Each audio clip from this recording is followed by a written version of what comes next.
Most people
leave marks on the boy for the rest of his life. Wallace Fitzgerald was domineering and frequently cruel. He forced Roy to take his last name. He mocked the boy's movements, his voice, his mannerisms, the way he held himself. He called him soft. He called him worse than that. He smashed anything he considered too feminine, toys included. He was a man who understood that something about his stepson did not conform to what he thought a boy ought to be, and he punished that difference methodically and without apology. Roy grew up tall. By the time he was a teenager, he stood well over 6 feet, with dark hair and the kind of face that makes people stop mid-sentence. He was by any account strikingly beautiful, in the particular way that photographs translate effortlessly into desire. He knew people noticed him. He also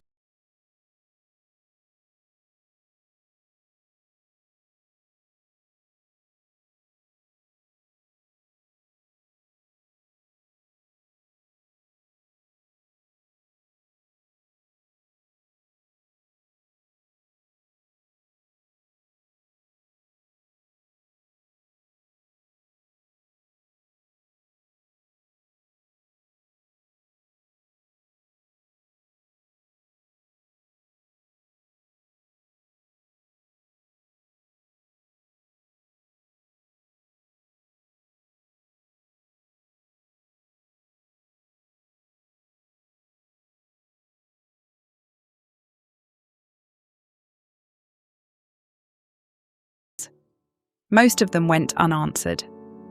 One of them eventually landed on the desk of a man who would spend the next 2 decades building Roy Fitzgerald into a fiction and making an enormous amount of money doing it. The man's name was Henry Wilson. And what happened between them was one of the most calculated transformations in Hollywood history. Henry Wilson was not subtle about what he was. He was a talent agent of unusual power, and even more unusual appetites, who had understood early and completely that the golden age of Hollywood ran on a currency far older than money. He was a closeted gay man in an industry built on the architecture of the closet, and he had developed a system for turning handsome, unformed young men into marketable products. He called it making stars. His stable of clients included names that would become synonymous with a certain mid-century version of American manhood: Tab Hunter, Rory Calhoun, Guy Madison, Troy Donahue. Men who looked exactly like what a certain audience believed a man should look like, and who owed their names, their images, their voices, and in many cases, their personal lives to the decisions of Henry Wilson. When Wilson met Roy Fitzgerald, who was still calling himself by his stepfather's name, he saw the raw material immediately. What he also saw, and what he understood before Roy had perhaps fully understood it himself, was that the young man was gay. This was not disqualifying. In Wilson's architecture, it was almost a feature. He built careers around men who had secrets worth protecting, because men with secrets worth protecting were men who could be managed. He took Roy in, and the dismantling began immediately. The first thing to go was the name. Henry Wilson renamed his clients with the same cold efficiency that a factory stamps its products. Roy Harold Fitzgerald was too soft, too real, too Midwestern. He became Rock Hudson. Rock for the Rock of Gibraltar. Hudson for the Hudson River. Two nouns that evoked solidity and American geography, and the particular brand of immovable masculinity that Wilson was selling. Then came the teeth, which were fixed. Then the voice, which was too high, and so a former opera singer was hired to train Rock to speak lower, slower, from the diaphragm, in a register that would read as authoritative and composed. Then came the walk, the posture, the physical vocabulary of a man who took up space without apology. Wilson had private detectives on retainer. He employed off-duty LAPD officers to handle what he called problems. According to biographers, he may have called in favours from organised crime when the pressure from potential blackmailers got serious enough. He understood that what he was building could be undone at any moment by a single damaging story, and he ran a machine specifically designed to make sure that story never ran. In an industry where homosexuality was not only taboo but illegal, Wilson had constructed something close to an immunity system around his most valuable client. Rock was put under contract at Universal Studios in 1949. He was given small roles in B pictures, then slightly larger ones, then larger still. He took acting classes because he needed them badly. In the early years, his performances were wooden and his directors were frequently exasperated. Henry Wilson simply refused to let anyone write him off. He placed Rock in front of the right cameras at the right moments, leveraged his personal relationships with studio heads, and waited for the world to notice what he had always already seen. It did not take as long as it should have. In 1954, director Douglas Sirk cast Rock Hudson in a picture called Magnificent Obsession, in which he played a dissolute playboy who accidentally blinds a woman, and then spends the rest of the film quietly dedicating his life to her recovery. It was exactly the kind of sentimental melodrama that the female movie-going audience of the early 1950s consumed with total hunger, and Rock was exactly the kind of face they wanted to consume it through. The film was a sensation. It turned Rock Hudson, the truck driver from Winnetka who could not act a year earlier, into one of the most bankable names in Hollywood. What followed was a run of commercial success that few actors of his era could match. All That Heaven Allows in 1955, Written on the Wind in 1956, and then Giant, also in 1956, in which he stood alongside Elizabeth Taylor and a volatile young actor named James Dean in an epic spanning 25 years of Texas history. Giant earned Rock Hudson his only Academy Award nomination for Best Actor. He was 30 years old. He was the most famous movie star in America.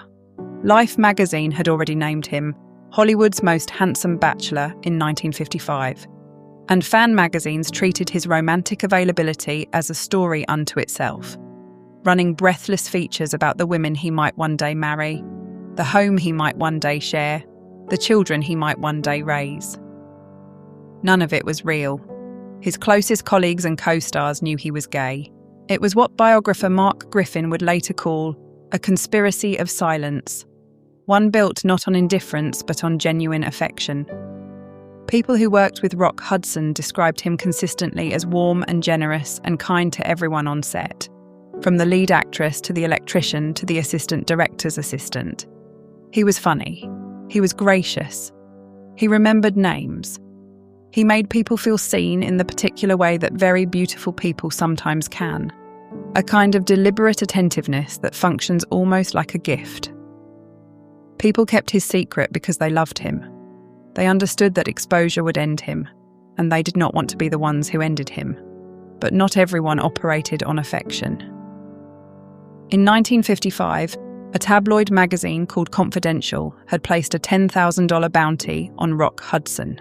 Confidential was the most feared publication in Hollywood, a magazine that specialized in the stories the mainstream press would not touch. The arrest,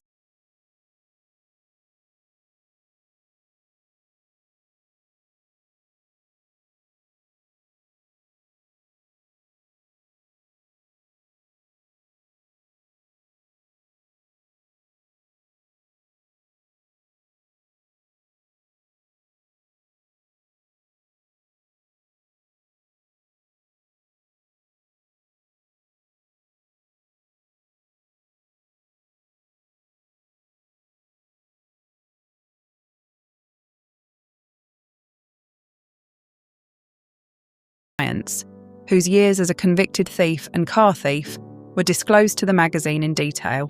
The second story was about Tab Hunter, a former Wilson client who had recently fired him, and whose 1950 arrest at a private gay gathering in Glendale was handed over without hesitation. Both men's careers suffered. Tab Hunter later said he believed Wilson's betrayal cost him the trajectory he had been on. Rory Calhoun never fully recovered the commercial momentum he had built. Henry Wilson had thrown two other men's lives into the machine to protect his most valuable product. Rock Hudson was never charged for the transaction because he never knew exactly how it had been paid for, though the people around him had little trouble guessing. The deal bought time. But Wilson understood that a bachelor in his late 20s with no publicly known romantic relationships was its own kind of story waiting to be written. He had another solution already in mind. In November 1955, Rock Hudson married a woman named Phyllis Gates. Gates was Henry Wilson's secretary. She was 28 years old, attractive, and by all subsequent accounts, either genuinely unaware that her husband was gay or sufficiently willing to participate in an arrangement that suited several purposes at once. Biographer Robert Hoffler, who wrote the definitive account of Wilson's career, later argued that Gates herself was a lesbian who understood exactly what the marriage was, and entered it willingly because it offered a certain kind of social cover and a great deal of social elevation. Gates disputed this characterization for the rest of her life, insisting that she had loved Rock Hudson and had been deceived. The truth, as with most truths that have been buried under decades of competing narratives, is probably somewhere in the middle and mostly unknowable. What is knowable is this. The marriage was announced to enormous fanfare. The press that had been speculating about Rock Hudson's bachelorhood declared itself satisfied. The fan magazines published photographs of the newlyweds and constructed elaborate fictions about their domestic life. Henry Wilson exhaled. For approximately 3 years, the arrangement held. Then it didn't. Gates hired a private investigator during the divorce proceedings. There were recordings. There were documents. The proceedings produced what one biographer called Rock Hudson's gay confession.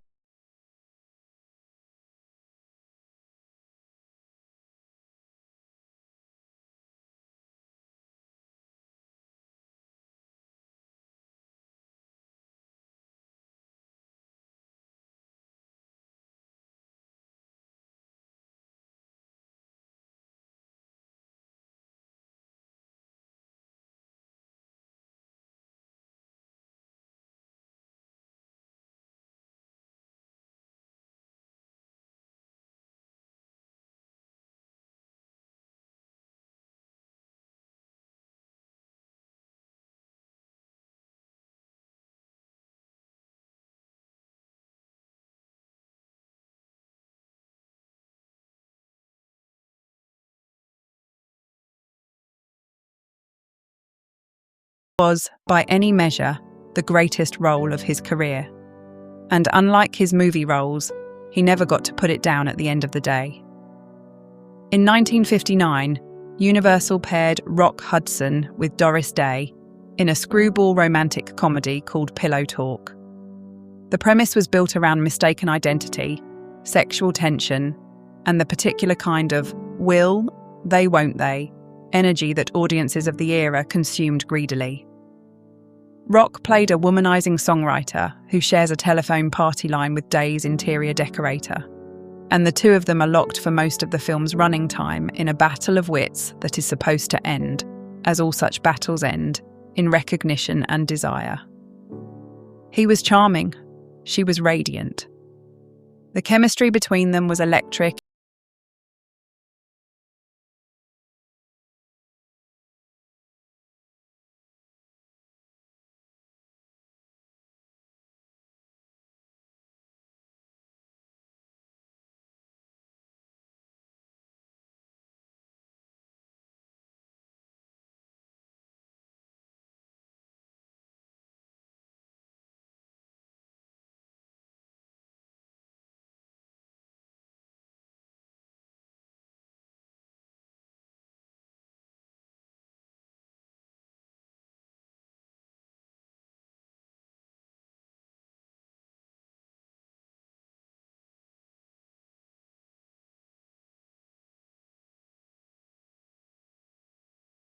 Whose screen presence together communicated a version of heterosexual courtship, so polished and so appealing that audiences never looked for the seams. Decades later, Doris Day would say that reporters had regularly asked her whether Rock was gay, and that she had always refused to answer. She said she considered his private life his own. She said she knew nothing about it. She said he was her dearest friend. All three things could be simultaneously true. Meanwhile, inside the world that the cameras did not enter, Rock Hudson was living a different life entirely. He had what friends called the castle, a Beverly Hills mansion where he entertained privately and carefully, a home with a guest list that was kept separate from the public architecture of his career. He had relationships. He had partners. He had a social life among people who knew exactly who he was and who protected him with the same fierce, conspiratorial loyalty that his colleagues on set had always provided. It was an existence divided cleanly into two, with each half completely real, and the border between them maintained through decades of practice and an absolute refusal to let them touch.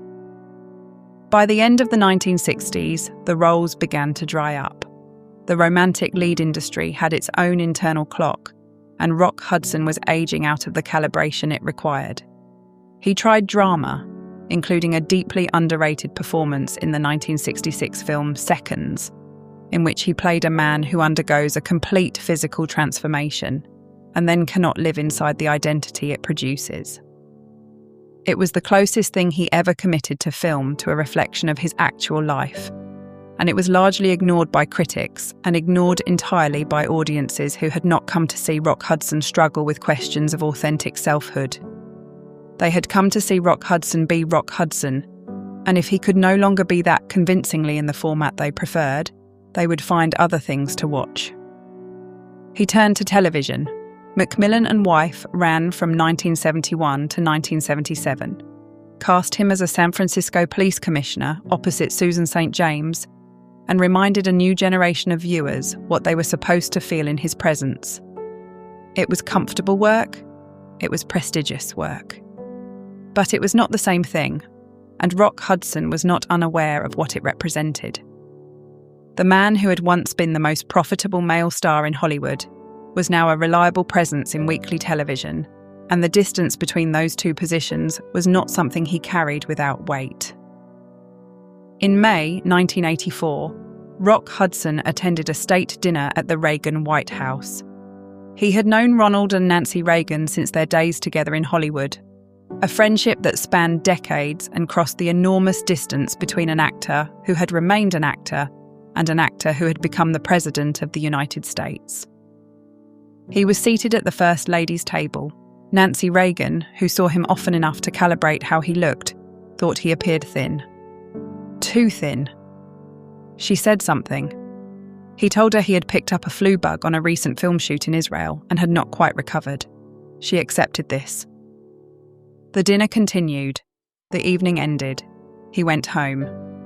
A short time after the White House visit, at the suggestion of a friend who shared Nancy Reagan's concern about his appearance, Rock Hudson went to a dermatologist about a sore on his neck. A biopsy was taken. The results came back on June 5, 1984. What they showed was Kaposi sarcoma, the purplish cancerous lesions that had become, in the 3 years since doctors had begun recognizing a mysterious new illness destroying the immune systems of gay men in Los Angeles and New York, one of its most visible and most terrifying signatures. Rock Hudson was 58 years old. He had AIDS. And from the moment he learned this, he told almost no one. He told his doctor, Michael Gottlieb, who was already one of the leading researchers on the disease and who had written the initial CDC report describing it. He told a handful of his closest associates. He told nobody else, including, most consequentially, the people he was about to work alongside. Because he was not done working. He had been cast in Dynasty, the primetime soap opera that was then one of the most watched programs on American television, and he was not going to let a diagnosis stop him from finishing the job. He was going to keep building the structure that had sustained him for 30 years. He was going to keep performing. It was the only thing he had ever known how to do with the things that threatened to unravel him. From December 1984 to April 1985, Rock Hudson appeared on Dynasty in the recurring role of Daniel Reese, a wealthy horse breeder. He was visibly struggling with the work in ways that confused the people around him. He had always had difficulty memorizing lines and had relied for years on cue cards, but now his speech itself was deteriorating in ways that went beyond line memorization. Directors on the show noticed. Cast members noticed. The prevailing explanation was that he was drinking, or that he was simply showing his age. Nobody considered the real answer because the real answer was not yet something people had the framework to consider in connection with Rock Hudson. In February 1985, the script required him to kiss Linda Evans. It was a romantic scene, and it was shot multiple times because the director kept telling him it was not passionate enough. What the director did not know was that Rock Hudson was keeping his mouth shut with every technical resource available to him, trying to ensure contact that was as minimal as physically possible while still constituting a kiss that would pass on screen. He was frightened for Linda Evans in a way he could not explain to her. He was living inside the knowledge that he was dying, and she was standing 3 feet away, wondering why the man who had made kissing look effortless across a 40-year career was suddenly unable to commit to a simple scene. Years later, when she finally understood what had been happening in that moment, she said it broke her heart. His character was eventually written out of the show abruptly, dying off-screen in April 1985. On July 16, 1985, Rock Hudson stood beside Doris Day at a Hollywood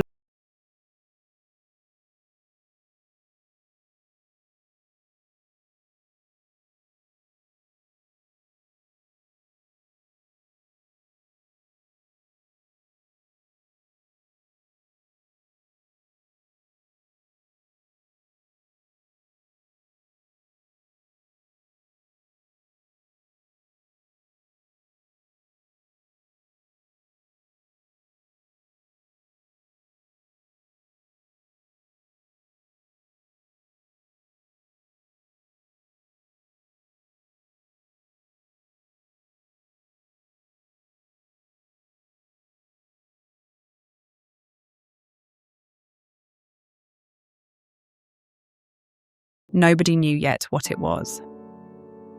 2 days later, Rock Hudson flew to Paris. He was seeking treatment at the American hospital in Neuilly, where a French doctor had been experimenting with a compound called HPA-23 that was not available in the United States. This was the real reason for most of his foreign travel over the preceding year.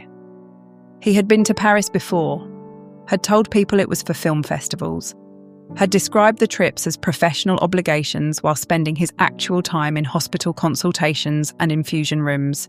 He had been doing this for the better part of 12 months. He had told almost nobody.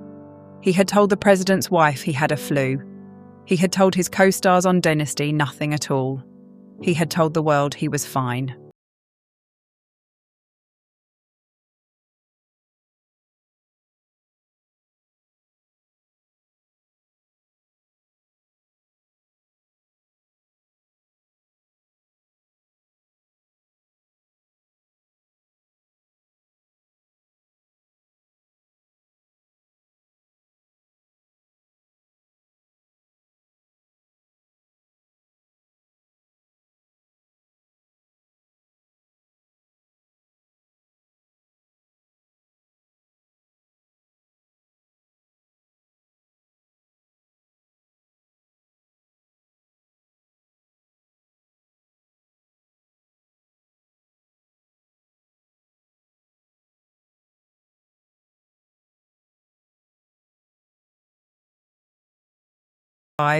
The official announcement was made.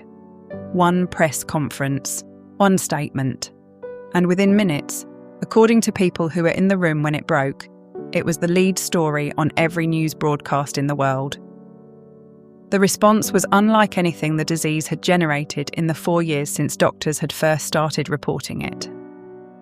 By mid-1985, more than 5,500 Americans had already died of AIDS, the vast majority of them gay men, and the Reagan administration had not held a single major press briefing on the epidemic.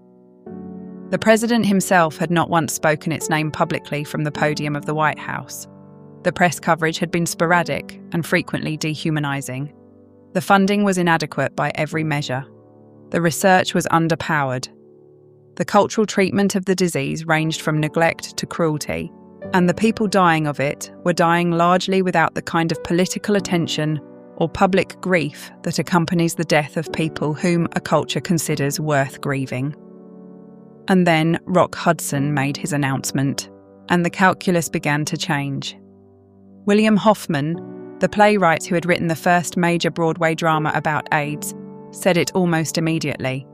If Rock Hudson could have it, nice people could have it.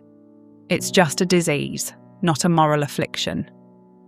Joan Rivers said that Rock's admission was a horrendous way to bring AIDS to the attention of the American public, but that by doing it, he had helped millions. Morgan Fairchild said that Rock Hudson's death gave AIDS a face. That face had been the most famous face in Hollywood for 30 years. It was doing, in its ending, something it had never done in its ascent. It was telling the truth.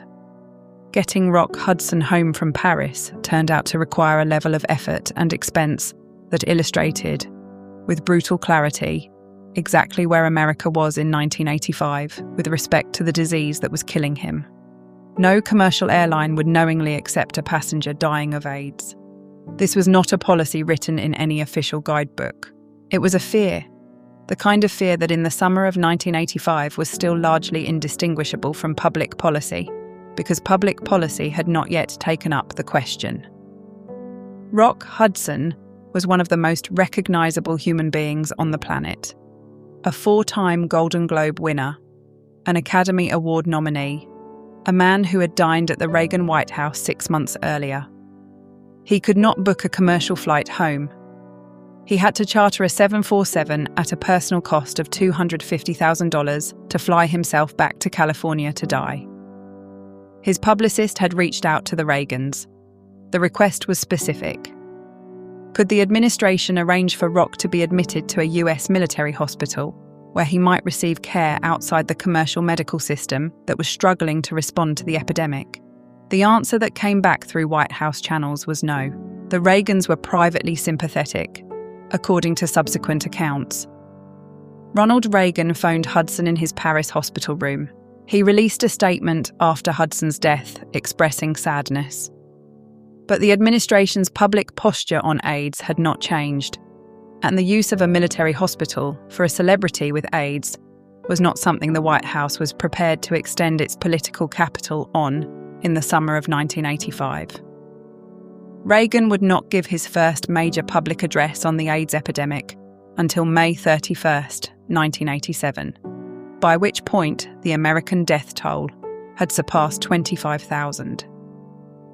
Rock Hudson came home on a chartered plane and was taken to UCLA Medical Center, where he remained for a month before being released to the care of his household at the Castle, the Beverly Hills home where he had lived most of his private life and entertained the people who knew exactly who he was. Elizabeth Taylor came, Doris Day came, Linda Evans came, the friends who had formed the inner ring of a life spent in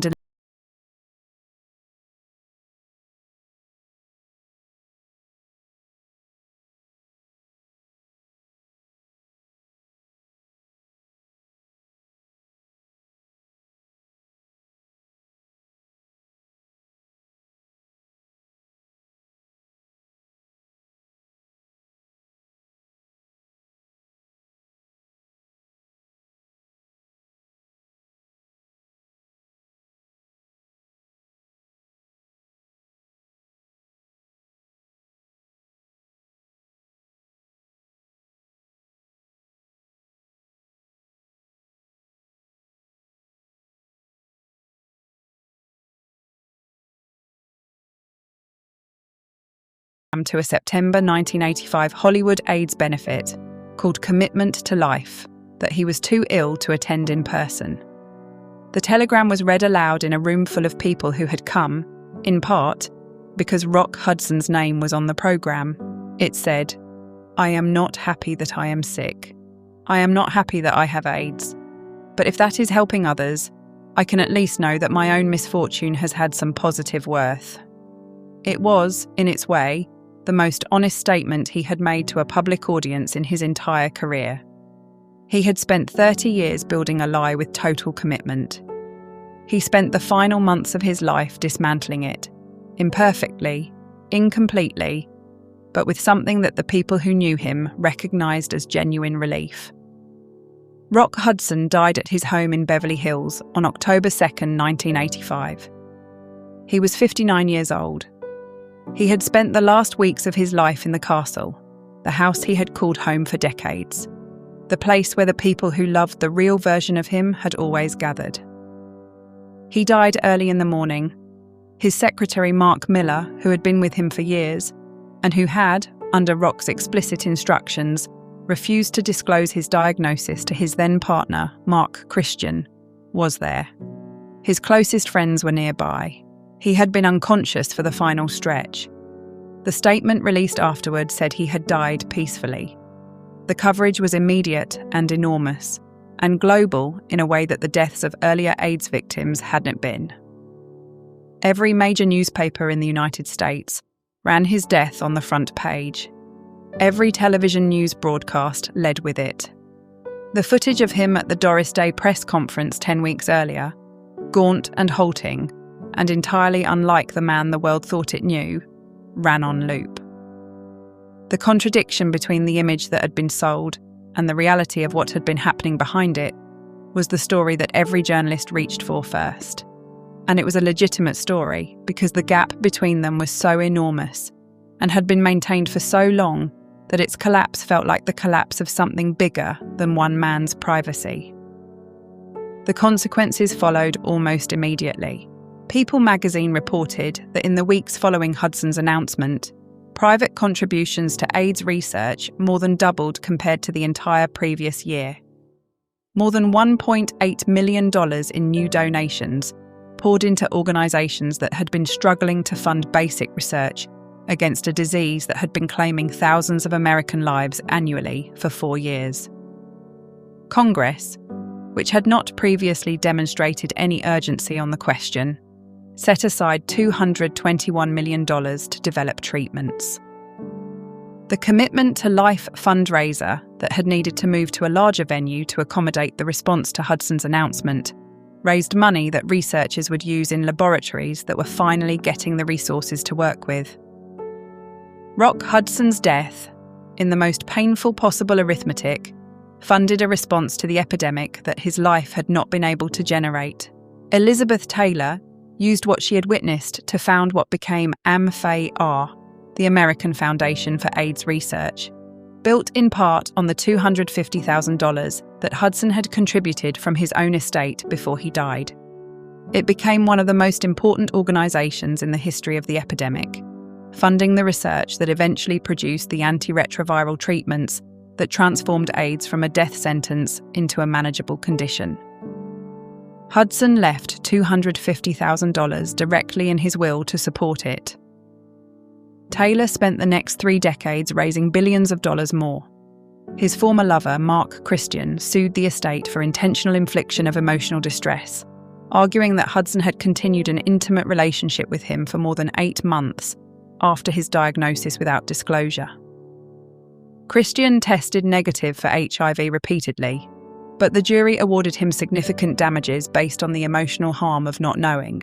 The litigation ran for years and further exposed the degree to which the concealment had extended into Hudson's most personal relationships. The secrecy had not stopped at the studio gates or the magazine interview. It had run all the way through. Henry Wilson, the man who built the lie from its foundation, had died 7 years before Rock Hudson, in 1978, broke and largely forgotten, killed by cirrhosis of the liver in a retirement community in Woodland Hills, where he had spent his final years increasingly isolated from the industry he had once commanded. The clients he had made had quietly distanced themselves as his own reputation corroded over the years. His last years were not prosperous or dignified. The machine he had constructed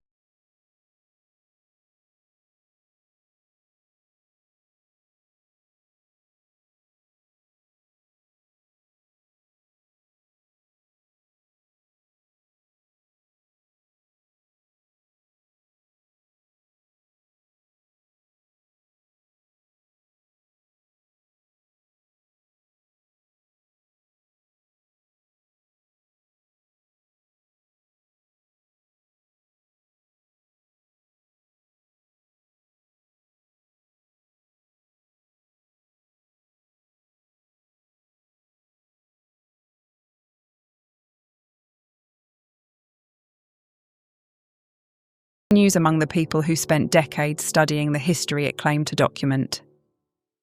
Rock Hudson's star on the Hollywood Walk of Fame sits at 6116 Hollywood Boulevard. A bronze plaque on the West Hollywood Memorial Walk was purchased for him by Elizabeth Taylor.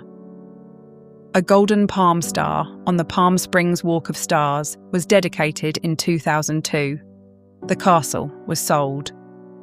The career lives on in streaming archives, in the melodramas where his jaw is square and his voice is steady, and the female lead looks at him the way the studio told her to look.